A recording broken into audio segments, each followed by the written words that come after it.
సమర్థ సద్గురు సాయినాథ్ మహారాజ్ కి జై. బాగుండాలని, ఆనందంగా ఉండాలని, సంతోషంగా ఉండాలని, సుఖంగా ఉండాలని, ఆరోగ్యంగా ఉండాలని, ప్రేమగా ఉండాలని దేవాది దేవుడిని కోరుకుంటూ మనం ఈరోజు సత్సంగం సాయినాథ్ మహారాజ్ కి జై సాయి. ప్రేమ స్వరూప సాయినాథ్ జై సాయి. నువ్వు ఏ సాధనైనా చేయి, ఏదైనా చేయి, నువ్వు అవబంధాలు విడవాలి, బంధనాల నుంచి బయటపడాలి, మన నిజస్వరూపం మనం తెలుసుకోవాలి. అది దీనికి చిత్తశుద్ధి కావాలి, చిత్తశుద్ధి కావాలి. దీనికి చిత్తశుద్ధి లేని శివ పూజ లీలయా అని అన్నాడు వేమన. నువ్వు చదువుతావు, రాస్తావు, రోజంతా చదువుతావు, ఇంకో పని, తీర్థక్షేత్రాలు, మునగడాలు, తేలడాలు ఏవైనా చేసుకోప్ప. నీలో నాలో ఉన్నటువంటి అరిషడ్ వర్గాలు తొలగాలి. దానినే చిత్తశుద్ధి అంటారు. మిగతా నువ్వు ఏమి చెప్పుకున్నా ప్రయోజనం శూన్యం.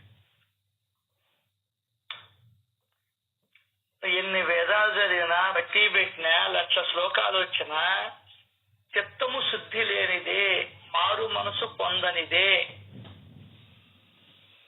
నువ్వు ఉద్ధరింపబడవు. ఇదొక్కటి గుర్తుపెట్టుకోవాలమ్మా. నువ్వు ఏమైనా చేసుకో, అవన్నీ సుమ్మ, నీ సంతోషం కోసం నువ్వు చేసుకుంటున్నావు. ఇది పూలమాలలు కట్టుకున్నా, రంగురంగు వల్లులు ముగ్గులు వేసుకున్నా, కృష్ణుడికి వెన్న ముద్దలు పెట్టినా, ఆయన అడుగులు వేసుకున్నా, బాబాకి గుత్తి వంకాయ కూర చేసి పెట్టినా, నువ్వు ఏవైనా చేసుకోబ్బా. నీకు నాకు చిత్తశుద్ధి కలగాలి. ఆధ్యాత్మికత అంటేనే క్లీనింగ్. అది తెలియదు మనకి ఇప్పుడు దాకా. కంప్లీట్ క్లీనింగ్ ఈజ్ ఆధ్యాత్మికత, ఇంకా వేరే ఏమి కాదు. పొద్దున్న లేచి ఇంట్లో ఆడవాళ్ళు చీపురు పట్టుకుంటారు. ఒకప్పుడు, ఇప్పుడు కాదులే. ఒకప్పుడు మా జేజీ వాళ్ళు ఉన్నప్పుడు చీపురు పట్టుకునేవాళ్ళు. క్లీనింగ్, ఫస్ట్ క్లీనింగ్ చేసేవాళ్ళు. నువ్వు కూడా వెయ్యంగానే అప్పుడు పళ్ళు దొంకమనేవాడు, క్లీనింగ్. స్నానం చేసేసేవాళ్ళు, క్లీనింగ్. సో ఆధ్యాత్మికత అంటేనే cleaning your mind, cleaning your heart. పరిశుద్ధాత్మ అంటారు. ఇక చదవడం, రాయడం, ఉపన్యాసాలు ఇచ్చుకోవడం దండగా, అనవసరమైన శ్రమ. ఇది ఫస్ట్ ప్రిన్సిపల్. అది దానికి నీకు సచ్చరిత్ర దోహదపడుతుంది. అది అది అది తెలుసుకుంటే చాలు. ఈశ్వరత్రయాలు కూడా దాంట్లోనే ఉన్నాయి, ఆ 6 ఉన్నాయి. అట్లాగే గురువుకి ఏమేమి సమర్పించాలి అని చెప్పారు, అది కూడా దాంట్లోనే ఉంది. ఇది అరిషడ్ వర్గాల్లోనే ఉంటాయి. క్లీనింగ్ యువర్ మైండ్ ఈజ్ ఆధ్యాత్మికత, ఈజ్ ది గాడ్. నేను ఎన్ని ప్రదక్షిణలు చేశానా, ఎంత దూరం పోయానా, హరిద్వార్కి పోయానా, గురుద్వారకు పోయానా, ఉదయం 3 పూట్ల హారతులు ఇచ్చానా, వేస్ట్ పనులు ఇవన్నీ. దేని మీద అయితే మనం కాన్సన్ట్రేషన్ చేయాలనో మన దృష్టిని, దాన్ని వదిలేసి ఈ 25 ఏళ్ల నుంచి నేను దాని మీద చెయ్యకుండా వేరే వాటి మీద చేశా. కాబట్టి 6 ఒకటన్నా సాధించానో లేదో నమ్మకం. అర్థమైందా? ఎస్ అన్న. నాకు ఒక వసుంధర ఒక వీడియో పెట్టింది. అన్నిటికన్నా గొప్పదైన దానం ఏంటంటే జ్ఞానదానం. అర్థమైందా? ఇంకా నువ్వు ఏమి చేసినా దండగ. అవన్నీ అక్కడికి ఉపయోగపడాల. పెద్ద మందిరం కట్టుకున్నా, పెద్ద గుళ్ళు కట్టుకున్నా, ఇంట్లో నవరత్నాలతో ఆయన అలంకరించిన, ఆయనకి ఫ్యాన్లు పెట్టిన, అర్థమైందా? అన్నీ దండగ మారి పనులు. నిజంగా చెప్తున్నా. ఆయన చెప్పింది ఏదైనా ఉంటే ఆచరిస్తే అది మనకు పనికొచ్చే పని. అది దాంట్లో కూడా స్త్రీలు తమ లోభ బుద్ధికి లజ్జితులయ్యారు.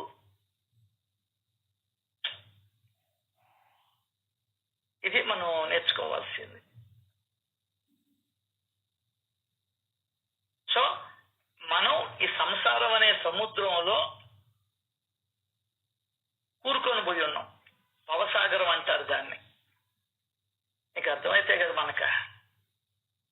ఎక్కడున్నాం అంటే నెల్లూరులో, సరస్వతి నగర్లో ఇంట్లో లేవు. అర్థమైందా? నేను ఏం పట్టుకొని ఉండేది తెలుసా? మొసళ్ళు, చేపలు, తిమింగలాలు. ఓయమ్మ, 100 జీవరాశులుంటే 75 నుంచి 78 జీవరాశులు నీళ్లలోనే, సముద్రంలోనే ఉన్నాయి. సో నిన్ను నన్ను అన్ని పట్టుకొని ఉన్నాయి నాయన. వాటిని వదిలించుకో. తర్వాత మళ్ళీ పారాయణ రోజు చేసుకుంటూ, రోజు పూజలు చేసుకుంటూ, రోజు ప్రదర్శనలు చేసుకుంటూ, రోజు అభిషేకాలు చేసుకుంటూ. అర్థం కాలా? ఇవన్నీ పక్కన పెట్టు. అనవసరమైన తంతు. దానికనే బాబా అన్నాడు, నాకు తంతుతో పని లేదు. అయినా కూడా నువ్వు దాన్నే ఆచరిస్తావు. ఏం చేస్తావు? కొట్టుకుంటున్నాడు, నాకు పూజలొద్దు, హారతులొద్దు, పల్లకీ సేవలొద్దు అంటే విన్నావా? గురువు యొక్క ఉపదేశానుసారం ప్రవర్తిస్తూ అనవరతం చిత్తవృత్తిని శ్రద్ధాస్థితి యందు దృఢపరిస్తే మనసుకి నిశ్చలమైన ఆనందం ప్రాప్తిస్తుంది.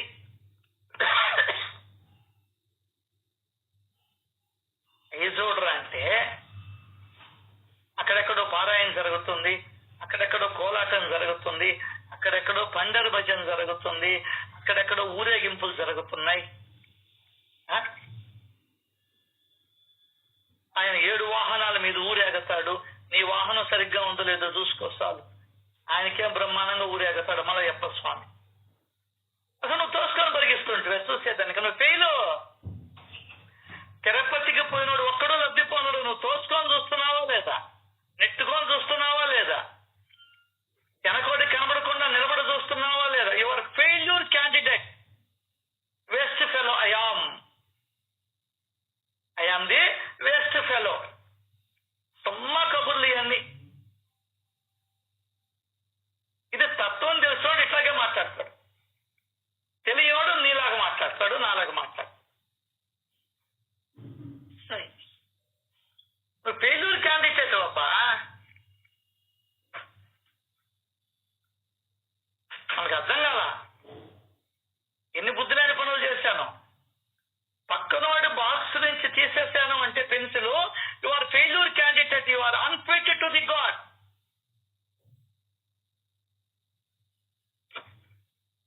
బుద్ధిని మార్చుకోరా అని చెప్పలా ఎవరు. గుడ్డలు మారుస్తున్నాం. అసలు నీకు అర్హత లేదు.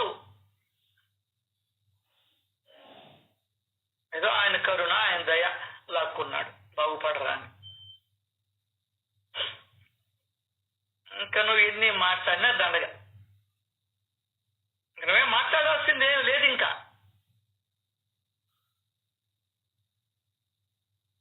నీ శరీరం ఒకరికి ఉపయోగపడకపోతే నువ్వు వేస్ట్ క్యాండిడేట్వి. అది లెక్క. నువ్వంటే నువ్వు కాదు, నా మనసుకు నేను చెప్తున్నా.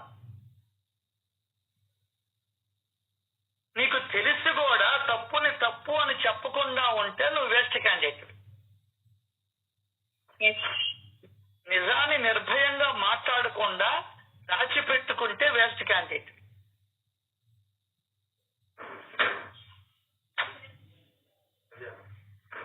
ఎన్ని సుమ్మా కబుర్లు అనవసరం మాట్లాడు.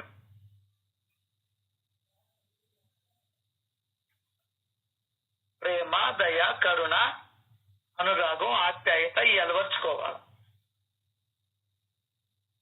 నేను రోజు గుడికి పోతాను, నేను ఆయన మేగుడు చేసినట్టు నేను 12 గుళ్ళు తిరిగి వస్తాను ఒక ఆయన చెప్తుంటాడు నాతో. ఆ ఊర్లో ఎన్ని ఉన్నాయో అన్ని గుళ్ళు తిరిగి వస్తాడంట. వ్యాపారం లేదు, అంత పెద్ద మిద్ది కట్టున్నాడు. ఎందుకు కట్టామంటే రాజకీయాల్లో ఉండాలంట. ఎన్ని తిరిగితే ఏం లాభం? 3 కార్లు పెట్టుకొని ఉంటాడు. వేస్ట్ అబ్బాయి, ఎన్ని అనవసరమైన మాటల. సింపుల్ లివింగ్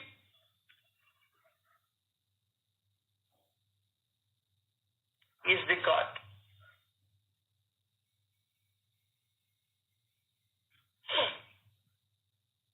అది ఏదో మనకు లభించే గురు సహవాసం అని చెప్పినట్టు పూర్వ జన్మలో ఏదో చేస్తున్నాం.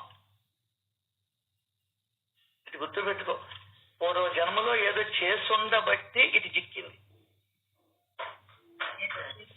ఇప్పుడు కూడా చేసుకుంటే రేపు అది చిక్కద్ది, లేదంటే బస్ స్టాండే, బ్రతుకు బస్ స్టాండ్ అవద్ది.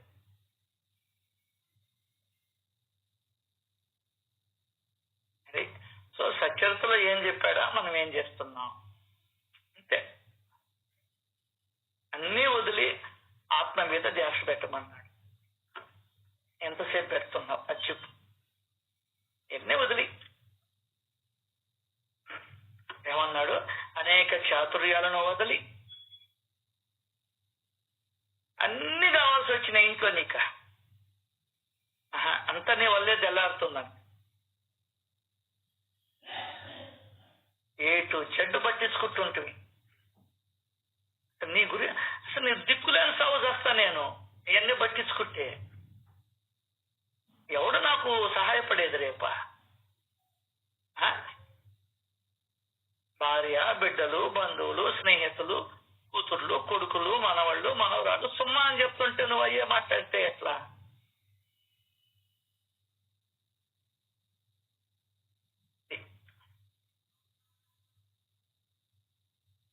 ఒక 2 రోజులు, ఒక్కరోజు నెలకిలో, ఒక్కరోజు ఏకాంతానికి వెళ్ళు. ఎన్ని కబుర్లు చెప్పుకున్నా దాంట్లో మాస్టర్ గారు జ్ఞానం పంచాడు, శరత్ బాబు గారు జ్ఞానం పంచారు, పరిశోధన చేశారు. ఆ పరిశోధనలు కూడా మనం చదువుకోకపోతున్నాం. అది 1వ అధ్యాయం చెప్పింది. అది నువ్వు కాళ్ళకు తడి అంటకుండా దాటాలంటే ఏం చెప్పాడు అది చెయ్యి, నువ్వు గట్టెక్కతావు. ఇప్పుడు అదే మనం గట్టెక్కింది. అసలు శిస్సులైన పాయింట్ అది. నువ్వు ఎంత మునిగితే అంత రత్నాలు లభిస్తాయి. నెక్స్ట్ ఆయన ఇప్పుడు అడిగారు నన్ను, ఏమి ఆయన గోధుమ పిండే విసిరి చల్ల రావాలన్నా లేకుంటే నయం చేయలేడా? ఎన్నో చేశాడు కదా ఆ విధంగా. మంచి పాయింట్. మరి ఆయన శక్తి సామర్థ్యాలు నీకు తెలియాలిగా. ఊరిని కాపాడాడు. కొన్ని 100 మంది చనిపోయేవాళ్ళు. అర్థమైందా? అంతమందిని కాపాడగలిగిన శక్తి ఉన్నటువంటి వాడు ఆయన.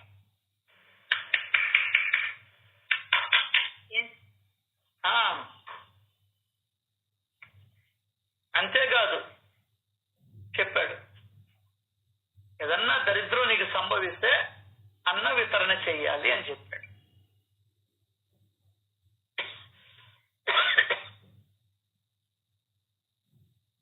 జీవులకి మెయిన్ అక్కడ గోధుమ పిండి జీవులు తింటాయి, నువ్వు తినవు. నీకు రొట్టె కావాలా, నీకు రొట్టె కావాలా లేకుంటే దోశ కావాలా? గోధుమ పిండి దోశ పిండి తినవు, కానీ జీవులు ముడి పదార్థం తింటాయి. దానికైనా ఎంత శక్తివంతం. చీమ ఎప్పుడైనా ముసలి చీమను చూసా? ముసలి చూసాం మనం. అర్థం కాలా? ఎందువల్ల అంటే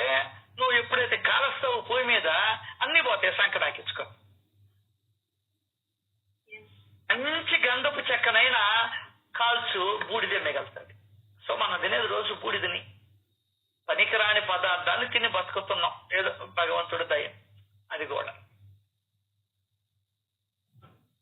సో ముందర ఆయన మూగ జీవాలకి అన్నం పెట్టమన్నాడు. నిన్న చూసామో లేదు అన్నదా, ఇది విష్ణు సహస్రనామంలో ఎవరు భగవంతుడికి ఇష్టం అంటే మూగ జీవుల్ని ఎవడైతే ఎక్కువగా ప్రేమిస్తాడో వాడి ఇష్టం అంటే భగవంతుడికి. సచ్చరిత్ర నమ్మవు, విష్ణు సహస్రనామ స్తోత్రాలు కూడా నమ్మకపోతుంది, ఏం చెయ్యాలి నిన్ను? పండితులని చెప్పబడే వాళ్ళు ఒక్కరన్నా చెప్తున్నాడా? వాళ్ళ సంఖ్య నాకాల్సి వచ్చిన మనం. నువ్వు ఎన్నైనా చెప్పబ్బా, వాళ్ళదే బాగుంటది మనం.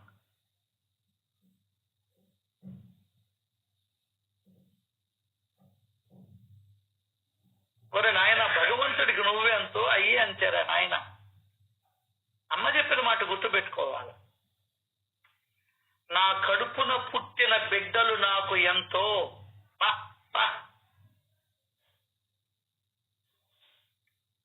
బురదలో పొరలాడే పందులు, వీధిల్లో తిరగాడే కుక్కలు నాకు అంతే. ఎప్పుడు తెలుస్తుంది నీకు ఆ జ్ఞానం? ఎప్పుడు తెలుస్తుంది మనకు ఆ జ్ఞానం? చెప్పు. సాయిరామ్, కొంచెం అడ్డొస్తున్నాను. గోధుమల విషయం మాట్లాడుతున్నారు కాబట్టి మాట్లాడుతున్నాను. బాబా ఎందుకు ఇలా చేశారని నేను జనులు ప్రశ్నించగా వారు బాబా అలా చేసి మహమ్మారి కలరా రోగాన్ని పూర్తిగా తొలగించారు. అవి గోధుమలు కావు. మహమ్మారి కలరాను బాబా పిండిగా విసిరి దాన్ని గ్రామ సరిహద్దులో చల్లించారు. ఈ విధంగా పిండిని కాలువ గట్టున చల్లినప్పటి నుండి కలరా వ్యాధి వెనుదిరిగి చెడు రోజులు వెంటనే పోయాయి. ఇది బాబా యొక్క కౌశలం అని చెప్పని ఉంది. అవును, ఏమి లేకుండా కూడా చేయగలడు ఆయన. కానీ ఇంతకుముందు చెప్పిన వాళ్ళు ఆ గోదావరి తండ్రి ఆ తిరుమల కలరా కూడా పెట్టారు అని చెప్పని ఆ పిండి తిన్నా అని చెప్పినట్టు చెప్పారు. దాని గురించి ప్రస్తావించాను. మరి ఎవరు సరే పుస్తకం తీసుకొచ్చి మీకు చెప్తాను. వాళ్ళు ఎవరు ప్రస్తావించాల, అన్నపూర్ణమ్మ గారి కానీ ఎవరు. నాకు డౌట్ వచ్చి అడిగారు. వాకింగ్ లో ఉన్నప్పుడు జరిగింది ఇది. ఇంటికి వచ్చి చూసిన తర్వాత నాకు డౌట్ వచ్చింది. అది మీకు తెలుపుతున్నా. ఇప్పుడు ఆయన భావనది ఎవరిది?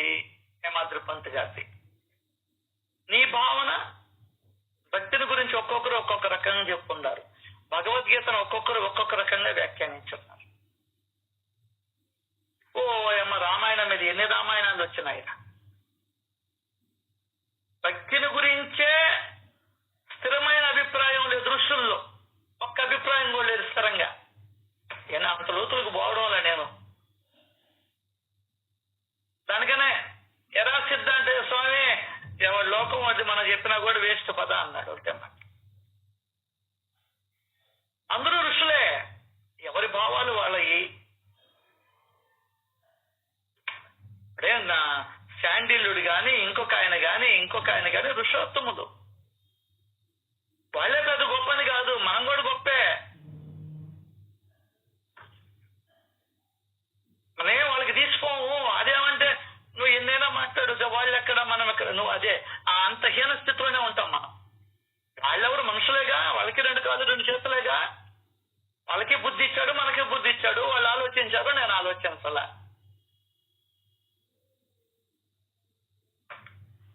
బ్రహ్మానందం ఒక మాట చెప్తున్నాడు.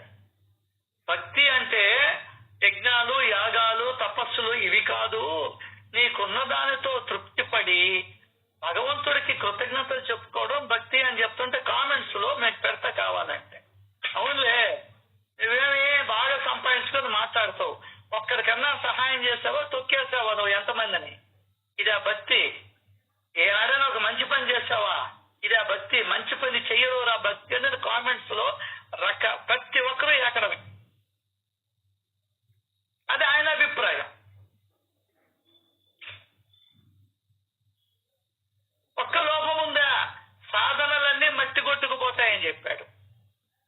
దాన్ని ఎట్లా తీసుకుంటామో ఎవరు ఇష్టం అది. అసలు ఆ ఓవిని గురించే ప్రస్తావన చేయం అసలు. ఇట్లా ఉంటాయి.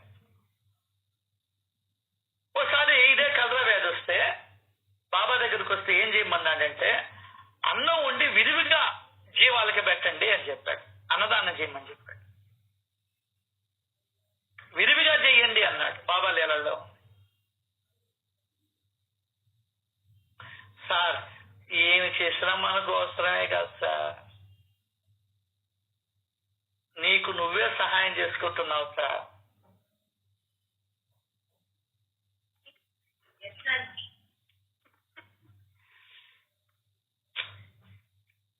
మనంత ఎర్రోళ్ళు ఇంకొకరు లేరు.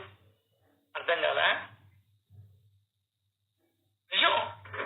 ఎందువల్లంటే జ్ఞానం లేక. బాగా నువ్వు లోతుగా మనసుతో పరిశీలన చెయ్యి. ఏమి ఇతరులకు చేసినా అది నీకు చేసుకున్నట్టే అనేది నీకు దృఢపడితే తప్ప అడుగు ముందరికెళ్ళాం. చెప్పడంలే ఎవరు. అబ్బో ఆయన గొప్పవాడు, ఒక వేటుతో 7 తలల్ని నరికేశాడు, 10 తలల్ని నరికేస్తాడు. నిజమే. నీలో ఉన్నటువంటి 7 గొర్రెలు ఉన్నాయి, 6 గొర్రెలు ఉన్నాయి. నువ్వేమో నరికావా? బయట గొర్రెలు తినడం సరిపోయి రోజు మనం అందరూ ఆదివారం. అర్థం కదా?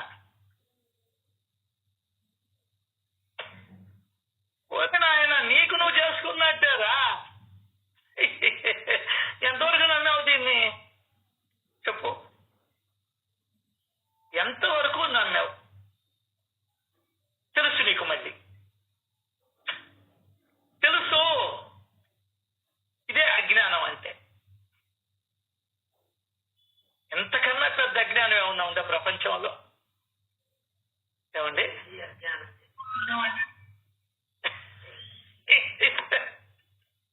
అసలు పోతే మనం ఏం ఉండవు, మిగలవు. మనం సోదులు కూడా ఉన్నాం.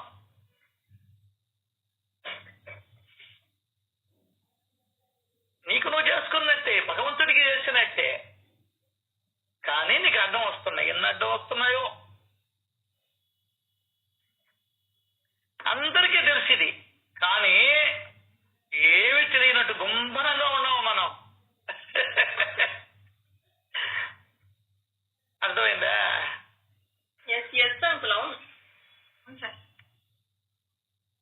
ఏమి తెలియనట్టున్నామండి, అమాయకం లేకుండా. నేనైతే మరి అటా నోరు పెట్టింటున్నానా? చెవులతో వినాలా?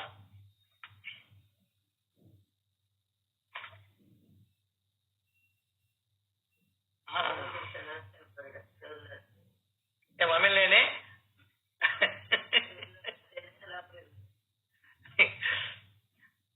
మహాత్ములు తెలుసుకున్నారు. ఎంత టెక్నిక్స్ ని మహాత్ములు తెలుసుకున్నారు.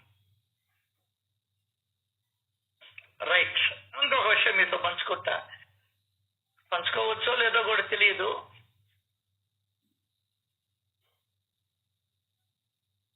Permission granted. మొన్న టెస్ట్లకు పోయారంట ప్రసన్న మిల్లేని వాళ్ళ ఆయన. అంత 15,000 కడితే, ఎంతమ్మా? 15,000 కడితే ఇద్దరికి టోటల్ బాడీ చెకప్ అంట. ఎక్కడో అమ్మాయికి గుండెల్లో ఏదో కొంచెం తేడా వచ్చిందంట. అప్పుడు ఎవరు అన్నారంట, ఈ అమ్మాయి మాంసం మానేసింది, దానివల్ల ఏమన్నా వచ్చాయేమోనండి డాక్టర్లు చెప్పారంట. ఆ అమ్మాయి మానేసిన దానివల్ల అవి పెద్దవి కాలేదు, లేకుంటే ఈ వరకు సీరియస్ అయ్యి ఉండేది అని చెప్పారంట. ఆ అమ్మాయి ఎందుకు మానేసిందంటే, ఇది కూడా చెప్తాయేనండి, నా రూపంలో బాబా కనబడి అమిత తిట్లు తెచ్చాడంట. ఇంకా నీకు సిగ్గు రాలేదా? ఇంకా బుద్ధి రాలేదా? ఇంకా తింటుండవా? చీ చీ అని చెప్పని కర్రెత్తుకొని నిలబడ్డాడంట బాబా. బాబా రూపంలో రాలా.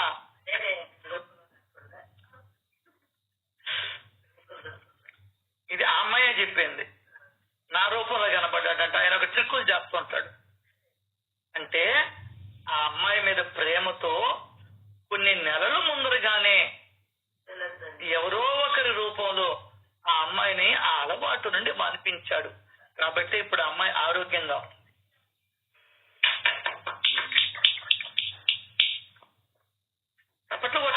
దానికన్నా ఆశ్చర్యం ఏంటంటే నా లోపల జరిగేది లోపల ఏం చేస్తున్నాక నేను అంకులు అంతకు ముందు చినియాక రూపంలో 2 సార్లు వచ్చి చికెన్ ముద్దలు కనిపించి మళ్ళీ ఆకుకూర కట్లు వంటశాల అవి కనిపించాయి. అది మీట్లో కూడా చెప్పా. తర్వాత లాస్ట్ 3వ సారి నేను అప్పటికీ నాన్ వెజ్ ఆపలేదు. నిజం చెప్తున్నా, నాన్ వెజ్ ఆపలేదు. తర్వాత ఏం జరిగిందంటే నేను ఆల్మోస్ట్ ఇంకా ఆపాలి, ఇంకా అప్పటికి కూడా ఆపలేదు. అంకుల్ రూపంలో వచ్చి నేను చినియాకోళ్ళ ఇంట్లో పట్టం ఉంది, పెద్ద పట్టం, మీరు ఎన్నోళ్ళు చూసుంటారు. దాని కింద మేమందరం తినేది అలవాటు. అంకుల్ ఉద్యోగం తీసుకొని నేను నా పల్లెల్లో చికెన్ లేదు, అంకుల్ అంకుల్ ప్లీజ్ నేను తినట్లేదు, తిని సావు, నువ్వు మారవు, నువ్వు వింటేనా, నువ్వు ఏందో అసలు ఎలా తింటున్నా, నువ్వు రాపు చూడ అని చెప్పి ఏ పట్టుకొని లాక్కొని వెళ్తున్నాడు. నువ్వు మారవు, నువ్వు వింటే నువ్వు మారవు, తిని సావు అంటానే ఉంటాడు. ఓ అమ్మో, నాకు ఒళ్ళు దడొచ్చేసింది. అయినా మారలా. నెక్స్ట్ వీక్ కూడా తిన్నాను. తర్వాత నాకు అసలు మనసు ఒప్పుకోవడం లేదు, తినడానికే యాక్సెప్ట్ చేయదు. నాకు అసలు జీవిని చంపడం అనే దానికన్నా నాకు అంకుల్ చెప్పిందే మాగుమోగుతుంది, ఇంకా తినకూడదు అదేమైనా కానీ అని చెప్పి. మొన్న మంగళవారం వెళ్ళాం. నాకు హార్ట్ లో లైట్ గా 10% డిసీజ్ ఉందంట. మా ఆయన ఏంది పక్కన చేరి, ఈ అమ్మాయి నాన్ వెజ్ ఆపేసిందా సార్, నాన్ వెజ్ ఆపేసింది, పూర్తిగా ఆపేసింది, ఎక్కువ తినేది అని. ఫస్ట్ మంచి పని చేసావమ్మా అని చెప్పాడు. ఆయనకే చెప్పాడు, ఈయన ఎక్కడన్నా ఉంటే తింటాడేమో. ఫస్ట్ చెప్పాడు, నువ్వు మంచి పని చేశావు అని చెప్పి, మీరు ఆపాల్సిందే, నువ్వు ఆపక తప్పదు అంటే. నా లోపల జరిగే క్రియ స్థాయి ఎప్పుడో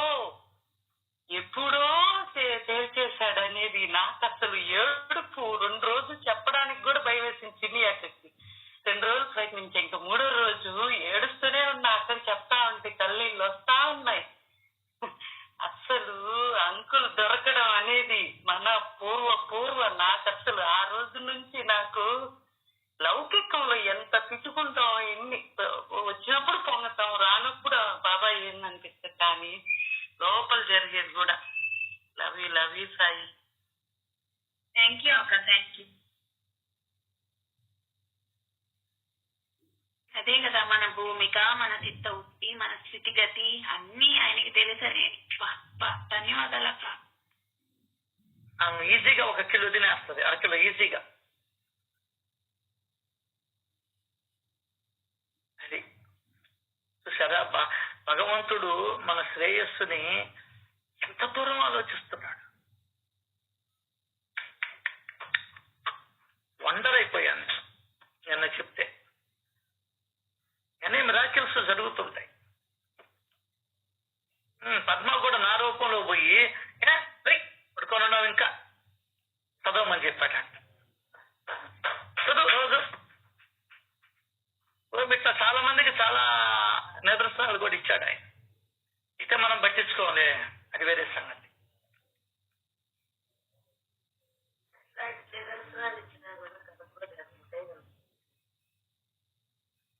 సో అదే ప్రేమ, దయ, కరుణ, ఇవి మనం అలవర్చుకోవడమే ఆధ్యాత్మికత. ఇంకేం లేదు. నీకు నువ్వు మేలు చేసుకుంటూ ఉండడమే, ఇతరులకి చేయబడలే. నీకు నువ్వు మేలు చేసుకోవడం అంటే ఏందో పెద్దలు నడికి కనుక్కో. అంటే అన్ని తెలిసిన వాళ్ళని కనుక్కో. నా బొట్టోడిని అడగబాక, ఈడేదో చెప్తాడు కథలు. నీ శ్రేయస్సుకి, నీ మేలుకి ఏదో అది చూసుకో. ఇంకెవ్వరు చెప్పినా నమ్మబాక. నో, ఇలా ఉంటాయి. ప్రపంచం బూడిదతో సమానం. మనం ఇలా బూడిదైపోయే రోజు తప్పక వస్తుందని గుర్తుంచుకోవాలి. ఏదైతే గుర్తుంచుకోమన్నాడో అది అసలు మనం మరుపులో ఉంటాం. విభూతి మహిమ అది. మనం అంత అయిపోయింది సార్ అయిపోయింది సార్, రోజులు నిమిషాల్లా గడిచిపోతున్నాయి సార్. తామరాకుపై నీరు వలె కాలిపోయే ఈ శరీరం పతనమైపోయేదే కనుక దీనిపైన అభిమానాన్ని త్యజించాలి అని విభూతి ఇవ్వడము తెలియజేస్తుంది. అది ఈ విశ్వమంతా నిజంగా అంటే ఈ విశ్వమంతా నిజంగా బూడిద వలె నిస్సారమైనదని, ఏం పసలేనిదని నిర్ధారణగా తెలుసుకొని జగత్తు యొక్క మిథ్యత్వాన్ని గ్రహించండి. నువ్వు నేను ఉండము.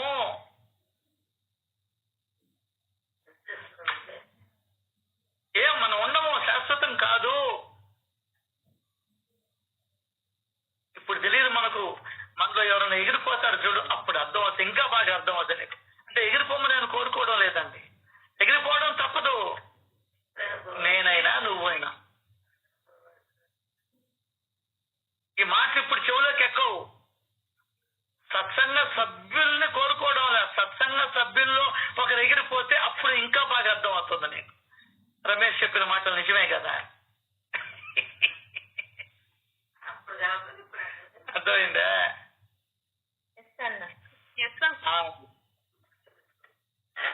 ఇవన్నీ భలే తమాషాగా తీసుకొని ఎగనొక్కుతున్నాం మనం. ఈ విశ్వం అంతా నిజంగా బూడిద వలె సారము లేనిదని ఖచ్చితంగా తెలుసుకుని ఈ జగత్తు యొక్క మిథ్యత్వాన్ని గ్రహించి, అంటే మనం భ్రమపడుతున్నాం 1000 ఏళ్ళు ఉంటామని, ఇదంతా నాదే అని ఏసీ నగరంతా. అర్థమైందా? ఈ 100 ఎకరాలు నాయేనని, ఇదే మిథ్య. ఇదంతా నేను పోయేటప్పుడు మూట కట్టుకొని పోతామని. దానికని నువ్వు సినిమా హాల్ గుర్తు పెట్టుకోవాలా. సినిమా హాల్లో ఏం ఎత్తుకొని పోనీరు, మంచినీళ్ళు కూడా ఎత్తుకొని పోనీలా మొన్నటి దాకా. అర్థమైందా? నువ్వు ఏమి చేసినా, ఎంత కూడబెట్టినా, ఎన్ని మోసాలు చేసినా అన్నీ ఇక్కడే. మరి చనిపోయిన తర్వాత ఏముంటాయంటే మంచికి మంచి, చెడుకు చెడు శిక్షలు ఉంటాయి, శిక్షణలు ఉంటాయి. శిక్షలు కాదు, శిక్షణ ఇస్తాడు. మరి రమేష, వాడిని మోసం చేస్తావు కదా, ఇదిగో తిను, ఆముదం కలిపిన నూనె తాగు అని చెప్పి నా చేత తాగిస్తాడు. నాకు తీరిపోతా అక్కడ. అంత తాగుతావా, లీటర్ ఇంకా ఇంతే కదా నాన్న అని చెప్తాడు నాకు. అర్థం కాలా? అది ఎన్ని కల్తీలు, ఎన్ని మోసాలు, ఎన్ని అబద్ధాలు, ఎన్ని దొంగతనాలు, ఎన్ని ఈ జగత్ అంతే అట్టే ఉంటది కూడా.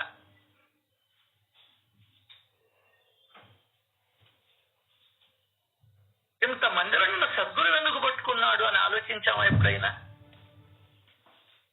నువ్వేమన్నా పెద్ద పుడింగమనే, నన్ను కోటీశ్వరుడు అనే? నీ దగ్గర పుణ్యం ఉంది కాబట్టి పట్టుకున్నాడు నిన్ను, నన్ను. దెయ్యం అందరినీ పట్టుకోదండి, దానికి సంబంధించిన వాళ్ళనే దెయ్యం పట్టుకుంటుంది. ఆ సంగతి తెలుసా మీకు? అది రుణానుబంధంగానే పట్టుకుంటుంది. నిన్న ఒకరు ప్రశ్న వేశారు, రుణానుబంధం అంటున్నావు రమేష్, ప్రశ్న వేశారు. అయితే ఇప్పుడు మేమంతా సంపాదించి వాళ్ళకి బాకీ అని అడిగారు. మేము బాకీ కావాలా అంటే కప్పిపుచ్చుకునేదానికి చూడండి ఎన్ని మాటలు వస్తాయో మనిషికి. ఇది లోభాన్ని వదిలేదానికి ఎంత ప్రయత్నం, వదలకుండా ఉండేదానికి ఎంత ప్రయత్నం చేస్తాడో వీడు. నవ్వు వస్తుంది నాకు. ఇటు అడిగాను, నిన్ననే అడిగింది. కాబట్టి నేను సంపాదించి నా బిడ్డలకి ఇచ్చిపోవాలి కదా అని అడిగింది ఒక అమ్మా. రైట్ అమ్మా, నీకు నాకు సరే, నీకు సరే ఇది అనుకుంటున్నావు, బాబాకి నాకు రుణానుబంధం ఉందిగా,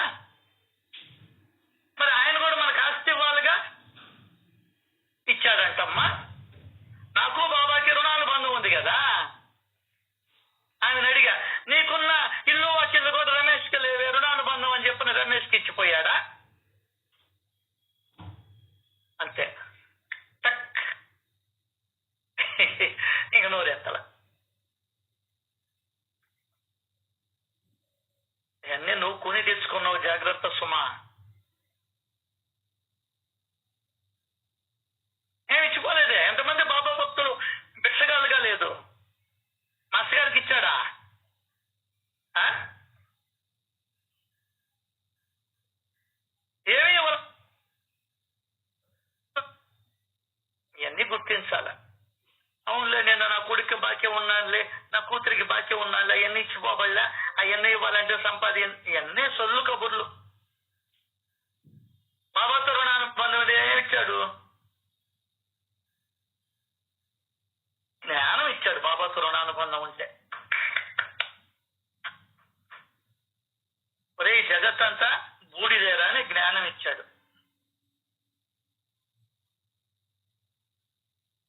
ఏం ఎత్తుకొని పోవరా ఇక్కడి నుంచి అని చెప్పాడు 8వ అధ్యాయంలో. నీకు బయట తిరిగే జీవుడికి తేడా లేదురా అని చెప్పింది సచ్చరిత్ర. సో నిత్యత్వం, అంధత్వంలో ఉన్నాం. ఇదంతా శాశ్వతము అనేటువంటి మూడ్లో ఉన్నారు ప్రపంచం అంతా. దాన్ని ముందర గ్రహించు. ఎంచి చూడ జగతిలోన ఏది నీది కాదురా. నీ ప్రాణాలే నీవి కాదు, ఊళ్ళో చేతులు ఉండయి. అర్థం కదా?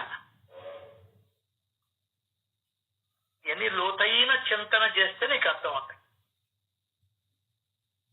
అంత లోతుగా వెళ్ళేదానికి ముందర మన మనసే ఒప్పుకోదు. ఎవరో కాదు శత్రువు. నీ లోపల ఉండేవాడే నీకు ప్రథమ శత్రువు, చివరి శత్రువు వాడే. ఊళ్ళో వాళ్ళ చేతులు ఏంటను? ప్రాణం ఊళ్ళో వాళ్ళ చేతుల్లో ఉంది అంటే నీ ప్రాణం నీ చేతుల్లోనే లేదు. ఊళ్ళో వాళ్ళంటే ఏమే కాదు, భగవంతుడి చేతిలో ఉంది. ఓకే. ఎందుకు చెప్తున్నానంటే నీది అంటూ ఏమీ లేదు అని చెప్తున్నా. నీది అంటూ దేని మీద నీకు హక్కు లేదు. ఈ ప్రభుత్వాలు భూమి హక్కు ఇవన్నీ హక్కులు కల్పించాయిలే, తర్వాత సంగతి. ఇది అంధత్వం, విద్యత్వం కాదు, అంధత్వం. గుడ్డి వాళ్ళగా ఉన్నాం. ఇదంతా నేను పట్టుకొని పోతాను అనేటువంటి ఆలోచనల్లో ఉన్నాడు మానవుడు. అది నువ్వైనా నేనైనా. నేను కూడా దశ పెట్టుకొని ఉంటా. దాన్ని వదలాలి, ఈ అంధత్వాన్ని వదలాల. దానికనే కళ్ళు ఉండి గుడ్డి వాళ్ళమయ్యామంటాడు. కళ్ళు ఉండి గుడ్డి వాళ్ళం కావడం అంటే ఇదే నాన్న. అందులో అందరూ వయసులో ఉండేవాళ్ళం, ఇక్కడ ఉండే వాళ్ళందరూ వయస్సు దాటేసిన వాళ్ళం. తపాకా ఎప్పుడు పేలుతుందో తెలియదు మనకు. చిచ్చుబుడ్డి ముස්සన వచ్చేస్తుంది. మనం అందరూ పోయి వాళ్ళ ఇంటికి పోయి ఏడుచుకుంటాం. మొన్నటి దాక్కున్నాడే రమేష్, ఏదో పొద్దున్న లేచి చెప్తున్నాడే, 4 మాటలు చెప్తున్నాడే అని అప్పుడు తెలుస్తుంది మనకు. ఏది శాశ్వతం కాదు. ఇది వంట పట్టించుకో నువ్వు చాలు. ఈ జ్ఞానాన్ని సంపాదించు, ఆటోమేటిక్ గా సక్రమంగా ప్రవర్తిస్తాం. సత్యత చెప్పినట్టు మన ఆలోచనలు, మన పనితీరు మెరుగవుతుంది. విభూతి అంటే కేవలం మట్టి. విభూతి అంటే నువ్వేనో దాన్ని నైస్ గా అర్థంలో చూసి రాసుకుంటుండవు. అంతేకాదు సకల వస్తువుల నామరూపాల అంతిమ గతి కూడా మట్టే. ఎన్ని వస్తువులు ఉన్నాయో ఈ ప్రపంచంలో అన్ని మట్టిలో కలిసిపోవాల్సిందే. మట్టికి ఆ గుణం ఉంది. పింగాని జారు ఉంది, పగిలిపోతే బయట పడేస్తాం. అంటే మట్టి తనలోకి తీసుకుంటుంది, తనగా మార్చేసుకుంటుంది మట్టి. అట్లాగే నువ్వు భగవంతుడిలో పడిపోతే భగవంతుడు తననుగా నేను మార్చేసుకుంటాడు. అది తేడా. అంటే సేమ్ సిమిలర్. అర్థమైందా? ఇప్పుడు పొలంలో పంటేసి దున్నేస్తారు. దున్నేస్తే ఏమవుద్ది? అది మట్టి ఏం చేస్తుందంటే టమాటాలని, చెట్లని అన్నిటినీ తనుగా మార్చేసుకుంటుంది. ఆ పాయింట్. ఆ తనగా మార్చుకునే శక్తి ఉంది దాంట్లో, మట్టిలో.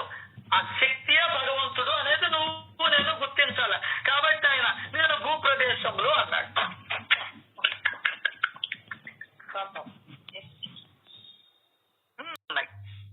ఏమైపోయింది? కొద్ది రోజులకి కలిసిపోయింది, మట్టిలో కలిసిపోయింది.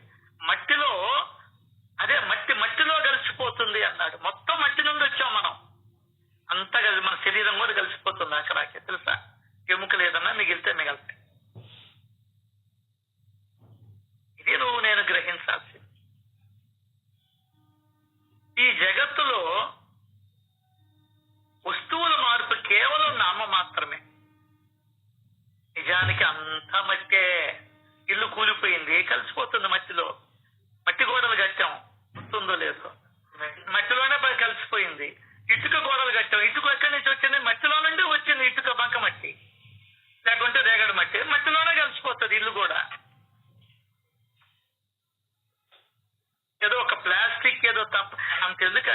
అన్నం పోయి మధ్యలో కలిసిపోతుంది అన్నం కూడా.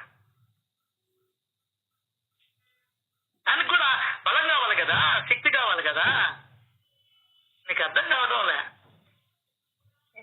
నేలకు కూడా శక్తి కావాలా, మనిషికి అట్లా శక్తి కావాలను, నేలకు కూడా శక్తి కావాలి. కాబట్టి మనం డీటీపీలు అది ఇది కొట్టేది. ఆవు పేడ కలిసిపోతుంది. ఇవన్నీ తెలుసుకోకుండా దేవుడు దేవుడు దేవుడు దేవుడు దేవుడు దేవుడు అని జరుగుతున్నాం. జ్ఞానానికి సత్యానికి దూరం అయిపోయినాం. బాబా ప్రేమ ఉప్పొంగినప్పుడు బాబా స్వయంగా పాటలు పాడుతుండగా మేమందరం విన్నామని చెప్తున్నాడు హేమాద్రి పంత్. ఏం పాట ఆయన పాడేదా? నీలాగా ఏంటే నీలాగా ఏదేదో పాడ్డా ఆయన. ఏం పాడేవాడు? రమతే రామ ఆయోజి ఆయోజి ఉదయాంకి గోనియా లాయోజి లాయోజి. రాముడు తిరుగుతూ తిరుగుతూ వచ్చాడు, ఊది సంచులను పట్టుకుని మీ ఇంట్లో పెట్టాడు. అసలు రాముడికి ఊదికి ఏం సంబంధం అండి? ఆయన ఏంటి ఊది సంచులు తెచ్చేది అంటే, త్రేతాయుగం నుంచి నువ్వు నేను మట్టి అనే చెప్తున్నది. అది సత్యం. ఆయనకేం పని పట్టలేదా? రాజ్యం ఉంది, ఏమో ఎంతమంది ఆయన దగ్గర ఉండేవాళ్ళు. ఆయన ఊది సంచులు తెచ్చేదా అంటే రాముడు చెప్పింది కూడా ఇదే. రాముడు కూడా సరయూ నదిలోకే వెళ్ళిపోయినాడు. కుష్ఠుడు కూడా వెళ్ళిపోయినాడు సార్. కుష్ఠుడి కొడుకులు కూడా నేను ఆయన చెప్తాను, నేను విచిత్రపోయా. 80 మంది కొడుకులు అయితే 72 మంది తాగుడుకు అలవాటు పడి కొట్టుకొని చచ్చిపోయినారంట, బానిసలైపోయి. 80 మంది కొడుకులు అంట ఆయనకి. 8 భార్యలకి ఒక్కొక్కరికి 10 మంది అంట. ఒక్కరికేమో స్త్రీ మూర్తి అంట. అమ్మ బడవ. ఇవన్నీ చెప్పలే మనకెవరు. ఏమయ్యా 72 మంది చనిపోతే ఒరే వాళ్ళ కర్మ వాళ్ళు పోయారా, నేనేం చేస్తుంది అన్నది ఒకటే మాట.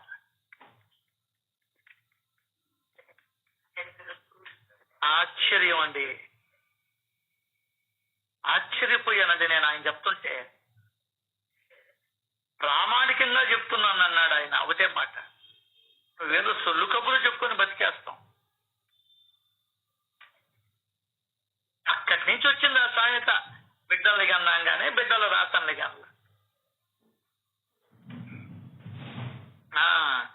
అంటుంటారు బాధలు కలిగినప్పుడు, ఎంత చేసుకొని వచ్చానో ఇప్పుడు అనుభవిస్తున్నాను అంటుంటారు. నీకు తెలియకుండానే సత్యం నీ నోటి గుండా పలికిస్తాడు భగవంతుడు. అర్థమైందా?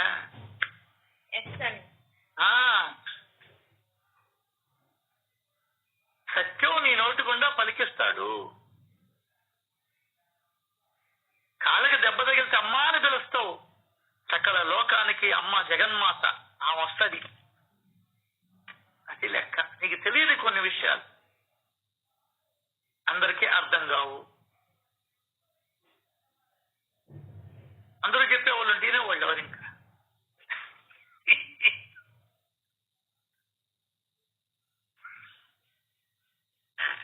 అది మనం తెలుసుకోవాల్సింది. రమతే ఎన్ని పాటలు ఉన్నాయి, అన్ని పాటలు. ఇది ఎందుకు సెలెక్ట్ చేసుకున్నాడు ఆయన? మనసు ఉల్లాసంగా ఉన్నప్పుడు ఏం పాటలు పాడుకోవాలా? లాహిరి లాహిరి అవి పాడాలన్నా? నేను చూడు విరుద్ధం అంతా.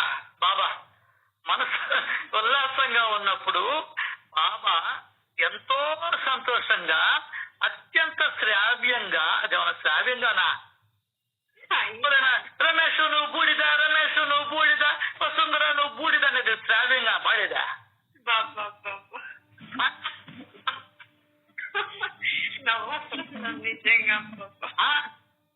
అత్యంత శ్రావ్యంగా, మాటి మాటికి అంట. అంటే మాటి మాటికి ఈ 2 పాదాలను పాడేవారు. అంటే ఏది? రమతే రామ ఆయోజి ఆయోజి ఉదయాంకి గోనియా లాయోజి లాయోజి. ఈ 2 పాదాలే. అమ్మ గోను సంచులతో విభూతి తీయటం ముద్దేయటం చాలా బాగుంటుంది సార్. Thank you. పాట కాదది, జీవిత సత్యం నాయన.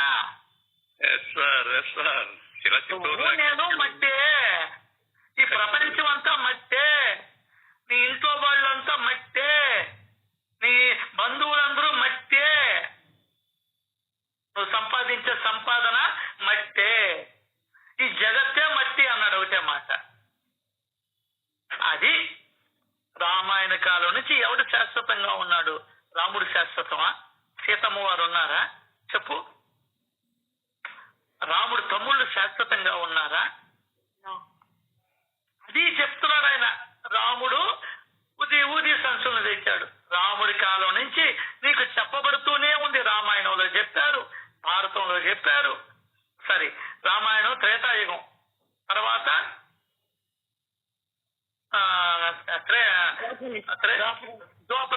ద్వాపరయుగంలో ఉండేవాళ్ళు ఎవరు? భీష్ముడు శాశ్వతమా? దుర్యోధనుడు ఉన్నాడా? అంత యాగి చేశాడే దుర్యోధనుడు, ఏమన్నా శాశ్వతమా? కృష్ణుడు ఏమన్నా శాశ్వతమా? అడవుల్లో ఒంటరిగా కాలు మీద కాలేసుకున్నప్పుడు వేసేసాడు ఆయన. ఇంకా నీకు అర్థం కాల? రాముడు కొడుకును చూపించు. ఎంత పెద్ద గొప్ప వంశం అని చెప్పుకుంటున్నావు కదా. కాలము ముందర వంశము లేదు, ఏమీ లేదు. నువ్వు చేసిన పనులు ఏదన్నా ఉంటే చిరస్థాయిగా నిలుస్తాయి, లేకుంటే నిలవు. అది లెక్క.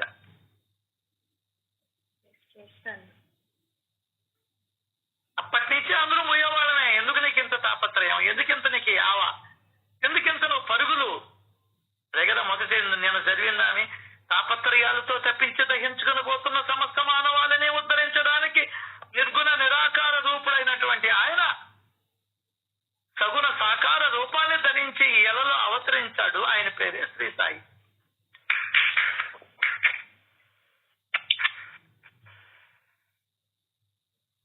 అవన్నీ కబుర్ల కింద మనం జమగా చేస్తాం. అది ఈ రెండు పాదాలనే పాడేవారు.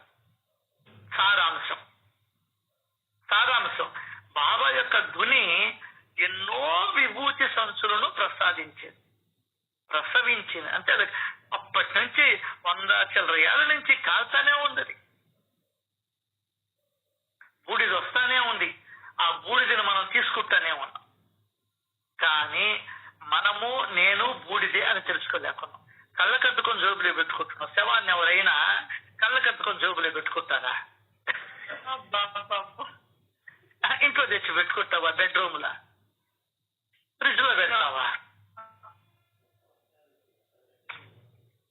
సత్యం అంత కఠినంగా ఉంటుంది, వినాలన్నా కూడా కష్టమే. మీరు అలవాటు పడ్డారు కాబట్టి చెప్తున్నా. మట్టి, నేను చెప్పిన మాట కాదు, సత్యవస్త్ర విభూతి అంటే మట్టియే.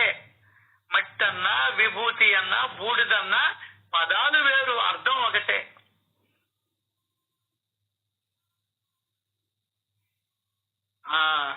విభూతి ప్రధానంలోని గూఢార్థాన్ని, భావార్థాన్ని మరియు పరమార్థాన్ని గ్రహించి శ్రోతలు తమ శ్రేయస్సు కొరకు, యోగక్షేమాల కొరకు విభూతి గురించి అడుగుతుంటారు. అలా అడగకపోతే విభూతిలోని మహత్వం ఎలా విస్తరిస్తుంది? ఎవరు అడిగామా? ఆయనే పాపం చెప్తాడు మన కోసం. సరే నాయన, విభూతి అంటే మట్టిరా, మనం అందరూ రేపు మట్టి అయిపోతాంరా. నేను కూడా మట్టి అయిపోయి ఉన్నాను రా. హేమాద్రి పంత్ కూడా మట్టి అయిపోయినాడు, దీక్షితు మట్టి అయిపోయినాడు, అప్పుడు ఉన్నటువంటి భక్తులు మట్టి అయిపోయినారు. నువ్వు నేను రేపు మట్టి అయిపోతాం. ఇది తెలుసుకోరా అంటే, నేను ఆయనకి శాలువ స్వయంగా నా చేతులతో గుట్టాను. ఎవడికి కావాలి నీ శాలువ? ఎంత పిచ్చి పనులు చేస్తామో మనం. 150 రూపాయలు కట్టి ఆయనకి పల్లకేసావు, నువ్వు మోస్తా అయిందా? 150 రూపాయలకి లొంగిపోయేవాడు. అదేవుడా రమ్మంటున్నారు మన బంతికి నిన్ను నన్ను. నీకు మండుతుంటుంది తెలుసు నాకు, ఏ మండినా నేనేం చేయలే. సత్యం అది, సత్యం అది.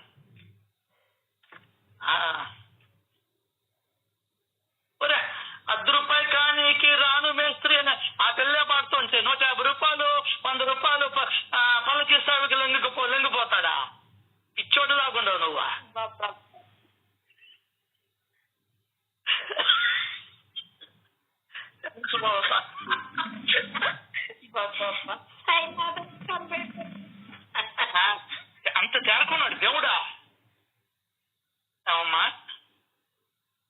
మరి ఆడోళ్ళకే పిచ్చి, లోపం తగ్గించుకో, మోజు తగ్గించుకో, నగల మీద, కుటుంబం మీద ప్రేమను చూపించు, మోహాన్ని తగ్గించుకోమని చెప్తుంటే ఫోన్ చేయలేదే ఏంది ఫోన్ చేసేదా? ఏందని ఫోన్ చేసేది నీక? ఇప్పుడు వస్తాడో బిడ్డ, ఇప్పుడు తిన్నాడో బిడ్డ, నువ్వేమైనా తినకుండా ఉండవా? నువ్వు మిక్కేస్తావు కదా బిడ్డ తినలేదని, నువ్వేమన్నా గమ్మనుండవా? 2 ప్లేట్లు లాగిచ్చేస్తావు. ఈరోజు ఆదివారం, అందులో చికెన్ మటన్ పెట్టుకొని 2 ప్లేట్లు తాగేస్తావు. మధ్య రాత్రికి హలీం చేస్తున్నారు, అవి కూడా 350 రూపాయలు పెట్టి తినేస్తావు. బిడ్డ రాలేదే బిడ్డ వచ్చిందాక నువ్వు ఉండకూడదు గడ్డగా. అదేమిలే, ఎన్ని మాట్లాడితే కోపాలు వస్తాయి.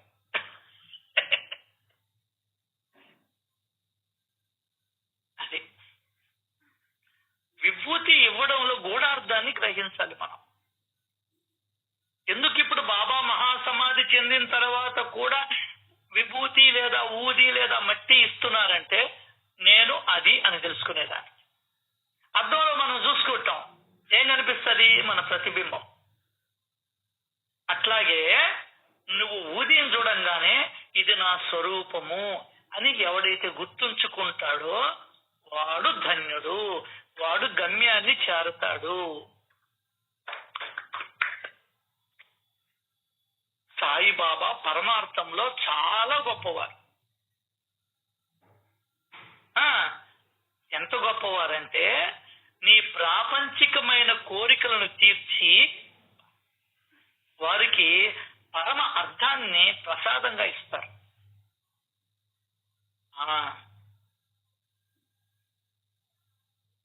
నీ ప్రాపంచిక కోరికలు జరుస్తాడు ముందర సద్గురు. ఎందుకంటే నువ్వు ఆయన వల్ల పడాలా, ఆయన మాట వినాలా. అది టెక్నిక్. భగవంతుడంటే అది. ఎందువల్లంటే నీకు ఈ ప్రాపంచిక కోరికలు ఉన్నంత కాలం ఆయన మీద నీకు మనసు నిలవదు. ఆయనకు కావాల్సింది ఏంది? నీ మనస్సు. నీ మనసులో ఏముండకూడదు? ఇస్త్రాకు ఎట్లుండాలి? అరిటాకు. ఊళ్ళో వాళ్ళు ఎంగిల్ చేసి లేసేసి పోయిన అరిటాకులో మనం కూర్చుంటామా? కూర్చోం. కుర్చీ వెనక నిలబడతాం. అరిటాకులన్నీ తీసేసి శుభ్రం చేసి మళ్ళీ నీళ్లు చల్లి పైన పేపర్ వేసి మళ్ళీ అరిటాకు పెడితే మళ్ళీ కూర్చుంటావు నువ్వునే. అవునా కదా? అంత క్లీన్ గా ఉండాలి నీ మనసు ఆయనకి. ఆయనకి నీ మనసు నా మనసు అంత క్లీన్ గా ఉండాల. క్లీన్ గా ఉండాలంటే నీ కోరికలుంటే అహర్నిశలు నీ ధ్యాస దాని మీదనే ఉంటది. ఆయనకు కావాల్సింది ఆయన మీద ధ్యాస.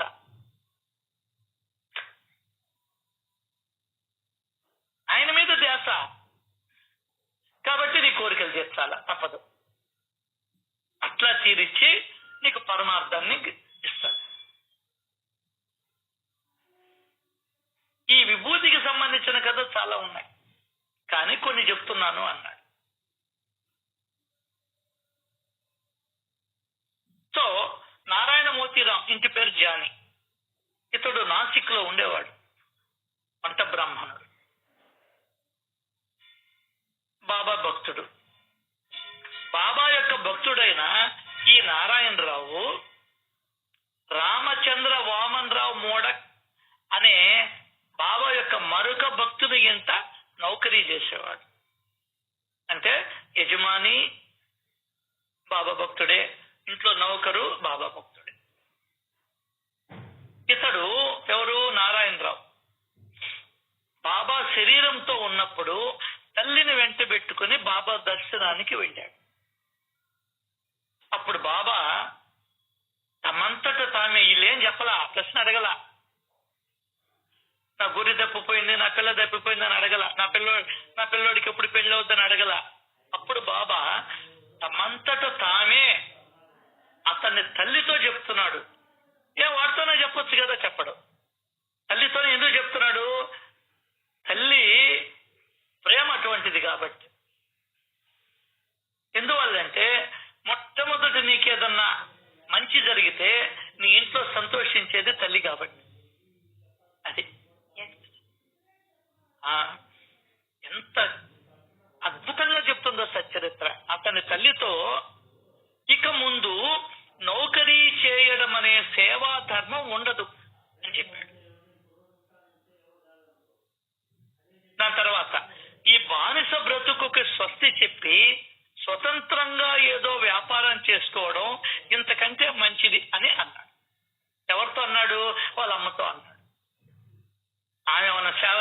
పొయ్యా లేదు, కొడుకు.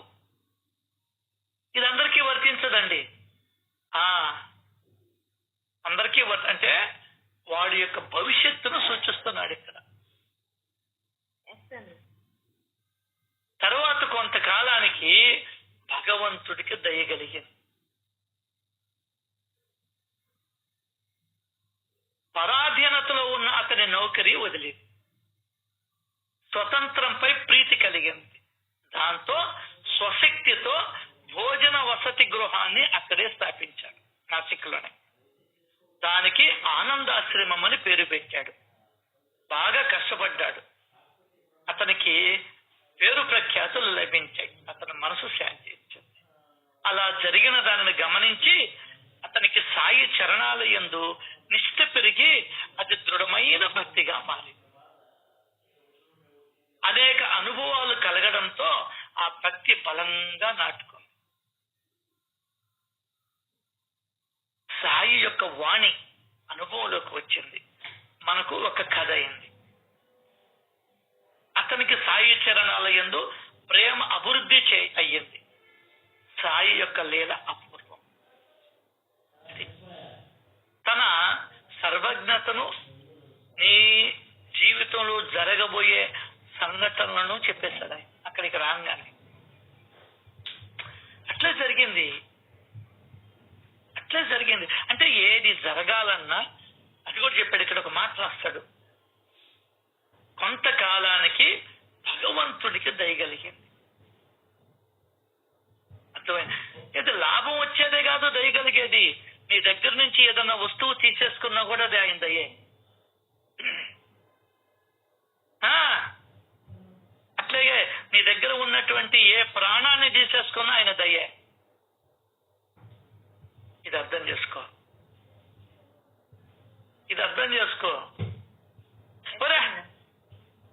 సుందరిబాయి క్షీరసాగర్ మొగుడు తీసుకెళ్లిపోయినాడు. భగవంతుడి మీద ప్రేమ కలిగింది. అర్థమైందా? ఆయన బతుకుంటే పండరిపురంలోనే ఉండేది ఆమె. ఈరోజు ఇంత ప్రసిద్ధి చెందేది కాదు ఆమె.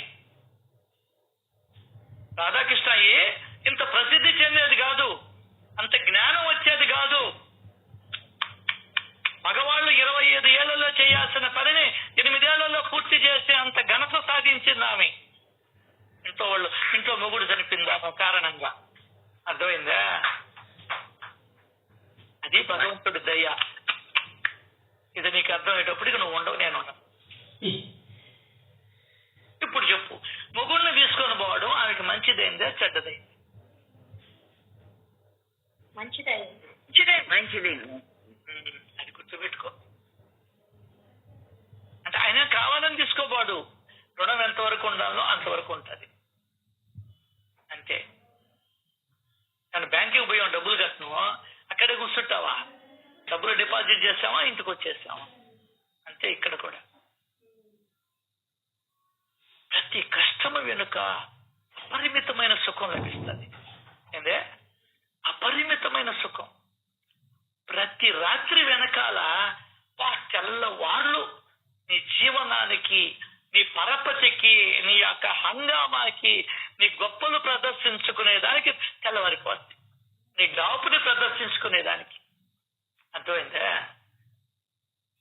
ప్రతి కష్టము వెనుకాల అపరిమితమైన సుఖం ఉంటుంది. ఇది గుర్తుపెట్టుకో. వాట్ ఎవర్ దట్ కష్టం. నీకు తెలియదు ఆ కష్టం ఎందుకు వచ్చిందంటే నువ్వు చేసుకున్నది. అది కూడా భగవంతుడు ఎతికెతికి నీకు అచ్చుడు చేయదు. ఎందువల్లంటే అతను తల్లి తండ్రి ఆయనే కాబట్టి మనకు కల్లో కూడా ఊహించడు. నీ అమ్మే ఊహించడం వల్ల నా బిడ్డ చెడిపోవాలని. అటువంటిది అమ్మల కన్నా అమ్మ చెడిపోవాలని కోరుకుంటుందా? ఒక్కసారి ఆలోచించు. That is the love of the God.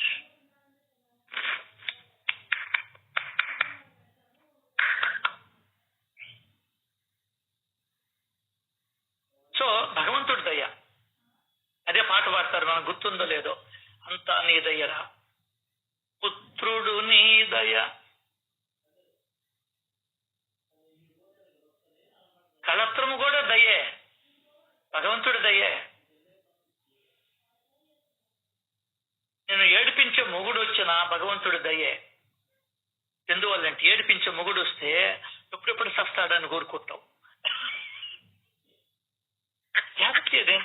నేను విన్నా, నాతోనే వచ్చి చెప్పారు అంగట్లో ఉంటే. ఏడిపించే పిల్లం వచ్చిందనుకో వీడికి సంసారం మీద విరక్తి పుడుతుంది. తమాషా, సంసారం మీద విరక్తి, భగవంతుని పట్ల అనురక్తి. చిన్న విషయం భగవంతుడి పట్ల అనురక్తి కలగడం. అర్థం కాదా? ఎప్పుడప్పుడు ఇంట్లో నుంచి నా కొడుకు పోతాడు అనుకుంటావు, హాయిగా పుస్తకం పట్టుకొని చదువుకుంటావు అనుకుంటావు. అది భగవంతుడి దయ అంటే. అర్థమైందా? నువ్వు దాన్ని కష్టం అనుకుంటున్నావు, భగవంతుడి దయ అనుకోని చూడు, మనసు ఎట్ట మారిపోద్దు నీకు. ప్రేమ పొంగిపోద్ది భగవంతుడి మీద. ఏందా? ప్రేమ పొంగిపోద్ది. ఇంకా ఇద్దరు భగవంతుడి పట్ల ప్రేమ ఉంటే వాళ్ళకి పండగ, ప్రతి క్షణము పండగే. అది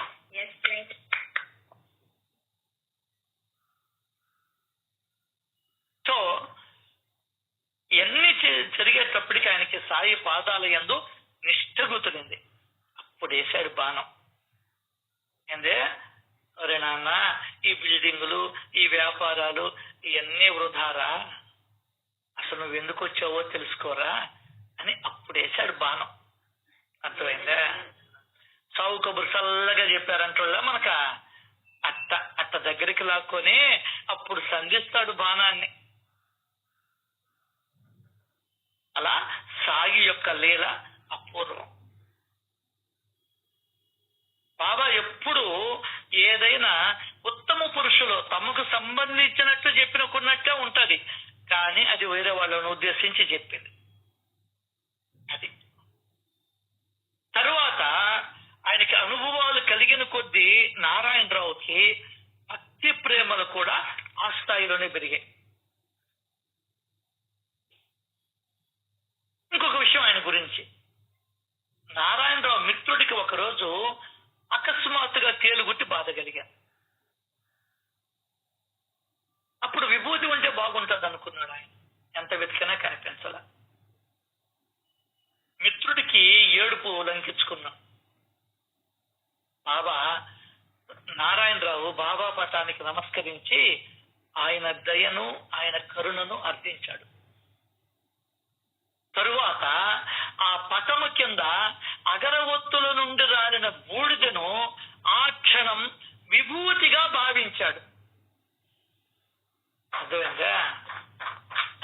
సాయి నామ మంత్రాన్ని నోటితో ఉచ్చరిస్తూ ఒక చిటికెడు తీసి తేలు కుట్టిన చోట అద్దాడు. అంతే, అయిపోయింది. ఎందువల్లంటే భక్తి భావం ఎలా ఉంటే అనుభవం కూడా అట్లాగే ఉంటుంది. ఇది శ్రోతలకు నీకు వింతగా అనిపించవచ్చు, కానీ విభూతిని రాసిన తక్షణం బాధ వచ్చిన దారే పారిపోయింది. తేలు పుట్టిన వాడిలో, నారాయణరావులో బాబా పట్ల వాళ్ళ హృదయాలలో ప్రేమ ఉప్పొంగింది. ఇదైనా అగరవత్తుల నుండి రాలిన విభూతి. దీనిని బాధపడిన వ్యక్తికి రాయడం, సో జరిగింది. కానీ విభూతి అని భావించినప్పుడు దారిలో ఉన్నటువంటి మట్టి కూడా ఇటువంటి అనుభవాన్ని కలిగిస్తాం. ఏందే? అంత అర్థమైందా? అంత దేంట్లో ఉంది చెప్పు అయ్యా? అది అక్కడ నువ్వు 4 పొట్లాలు అడగబడ్డా, వాళ్ళ చేత చీ అనిపించుకోబడ్డా. ఇంటికొచ్చి నీ పొయ్యిలో బూడిది కూడా ఇది బాబా ఇచ్చిన ఊది అనే భావన చేసి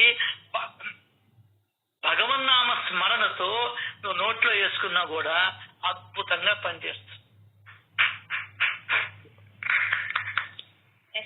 అర్థమైందా? వాళ్ళని వీళ్ళని బతిమలాడి లంచాలు ఇచ్చి విభూతిని తెచ్చుకోబడలే. అంటే రాబోయే రోజులలో అక్కడుండే వర్కర్లని మంచి చేసుకుని వాళ్ళ చేతుల్లో డబ్బులు పెట్టి ఊది పొట్లాలు తెచ్చుకుంటానని బాబాకి ఎప్పుడో తెలుసు. అర్థమైందా? అసలు అటువంటి ఊది అసలు పనిచేయదు నన్ను అడిగితే. అర్థం కాలా? అవునన్నా. కనీసం నువ్వు ఇంట్లో గడ్డీలు వెలిగిస్తావే, దాని నుసి తీసుకొని బాబా ఇది నిజంగా నీ ఊది అని నువ్వు 100% నమ్మి ఎట్లా ఉపయోగించుకున్నా అట్లా ఉపయోగపడుతుంది ఆ ఊది. ఇది సత్యం. దానికని ఈ కథని ప్రస్తావన చేశాడు మన హేమాద్రి పంత్ గారు. అట్లాగే బాబా యొక్క ముందు చూపు కూడా దీంట్లో తెలుస్తుంది. లీలం చేయడంలో ఆంతర్యం తగ్గించిన ఆయనేగా, తేలు గుట్టిన చోట అర్థంగానే తగ్గించిన ఆయనేగా. దాని గుండా ఏం చెప్తున్నాడు తెలుసా? ఒక నీతి, భావములో నేను ఉండాలి, విభూతిలో నేను లేను అన్నాడు. ఒకటే మాట. అర్థమైందా? ప్రతి భావంతో ఆయన నా వైపు మళ్ళాడు. అర్థమైందా? నువ్వు దారిలో పోయే మట్టి కూడా కూతీ లెక్కన పనిచేస్తుందంట. దారిలో ఉండే మట్టి కూడా అదేందో రేపు వచ్చే సత్సంగంలో తెలుసుకునే ప్రయత్నం చేద్దాం. శ్రీ సచ్చిదానంద సమర్థ సద్గురు సాయినాథ్ మహారాజ్ కి జై జై జై. Thank you very much.